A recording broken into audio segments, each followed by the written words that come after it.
Hi everyone, in today's video I'll show you how to convert multiple photos into one PDF file. It does not matter if they are PNG, JPG, or any other format, you can combine all of them into a single PDF. And the best part is that it's totally free, works offline, and you don't need any extra software. So to start, just select all the photos you want to convert. Once your photos are selected, right-click on them. From the menu that appears, click Print.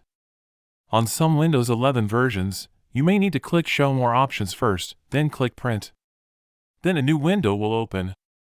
Here at the top, click the Printer drop-down, and from the printer list select Microsoft Print to PDF. Then you can select paper size, quality, and other settings. Adjust everything the way you want for your PDF. Once you are ready with the settings, click Print. Now choose where you want to save the PDF. Also give the file a name. Once everything is set, click Save. It may take a few seconds depending on how many images you selected. And that's it. You have successfully converted your images into a PDF file on your Windows PC. Thanks for watching. Don't forget to like and subscribe for more quick and easy tutorials.